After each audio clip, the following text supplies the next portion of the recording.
Hello friends, അങ്ങനെ അത് സംഭവിച്ചിരിക്കുകയാണ്. എമ്പുരാൻ സിനിമയുടെ ഒഫീഷ്യൽ ട്രെയിലർ അങ്ങനെ പുറത്തിറങ്ങിയിരിക്കുകയാണ്. സത്യം പറയുകയാണെങ്കിൽ അത് അബദ്ധത്തിൽ പുറത്തിറങ്ങിയെന്ന് പറഞ്ഞാൽ മതി. ശരിക്കും പറഞ്ഞാൽ ഉച്ചക്ക് 1 മണിക്ക് ഇറങ്ങേണ്ട ട്രെയിലർ വന്നത് രാത്രി 12 മണിക്ക് തന്നെയാണ്. ഇത് ശരിക്കും എമ്പുരാൻ സിനിമ ടീമിൻ്റെ ഭാഗത്തു നിന്ന് വന്ന മിസ്റ്റേക്കാണ്.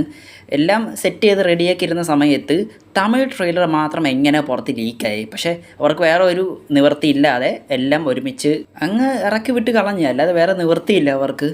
അപ്പോൾ തന്നെ വേറെ ന്യൂസും പുറത്ത് വന്നിട്ടുണ്ടായിരുന്നു, ട്രെയിലറെല്ലാം ബ്ലോക്ക് ചെയ്ത് പുറത്ത് വിട്ടിട്ടില്ല. പക്ഷേ അതിലൊരു കാര്യം ഉണ്ടായില്ല.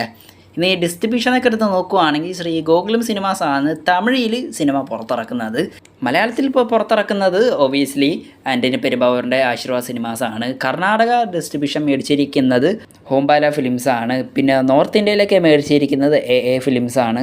പിന്നെ തെലങ്കാനയിലൊക്കെ മേടിച്ചിരിക്കുന്നത് SVC റിലീസൊക്കെയാണ്. ഇനി നേരെ ട്രെയിലറിലേക്ക് നോക്കുകയാണെങ്കിൽ സിനിമയുടെ ട്രെയിലർ ഏകദേശം 3 മിനിറ്റോളം ഡ്യൂറേഷൻ വരുന്നുണ്ട്. ഇപ്പോൾ സിനിമയുടെ കാര്യം നോക്കുകയാണെങ്കിൽ 3 മണിക്കൂറുണ്ട്. അപ്പോൾ അത് നോക്കണ്ട. എനിക്ക് മെയിനായിട്ട് പേഴ്സണലി ശരിക്കും ഇഷ്ടപ്പെട്ടത് നമ്മുടെ ലാലേട്ടനും പൃഥ്വിരാജും ഒരുമിച്ച് വരുന്ന ആ ഒരു സീൻ എൻ്റെ മോനെ വെടിച്ചില്ല സാധനമാണ്. ട്രെയിലർ കണ്ട ശേഷം മറ്റുള്ള റിവ്യൂസെല്ലാം എടുത്ത് നോക്കിയായിരുന്നു. അതിന് ശേഷമാണ് ഞാൻ എൻ്റെ പേഴ്സണലായിട്ടുള്ള അഭിപ്രായം പറഞ്ഞത്. മെയിനായിട്ട് ഈ ബഹുമാനം കൊണ്ടുള്ള പേടി എന്നൊക്കെ പറയുന്ന പോലെ തന്നെയാണ് ഞാൻ എൻ്റെ പേഴ്സണലായിട്ടുള്ള അഭിപ്രായം പറഞ്ഞത്. നമ്മുടെ രജനികാന്ത് പൃഥ്വിരാജിനെ വിളിച്ച് ആശംസകളെല്ലാം പറഞ്ഞിട്ടുണ്ടായിരുന്നു. കിട്ടിയ റെസ്പോൺസൊക്കെ തന്നെയാണ്. അപ്പോൾ നിങ്ങളും ട്രെയിലർ കണ്ടിട്ടുണ്ടാകും. നിങ്ങളുടെ അഭിപ്രായം എന്താണ് ജസ്റ്റ് കമൻറ്റ് ബോക്സിൽ കമൻറ്റ് ചെയ്തേക്കുക. എൻ്റെ അപ്ഡേറ്റ് ഇഷ്ടപ്പെടുവാണെങ്കിൽ എൻ്റെ ചാനൽ സബ്സ്ക്രൈബ് ചെയ്യാൻ മറക്കല്ലേ.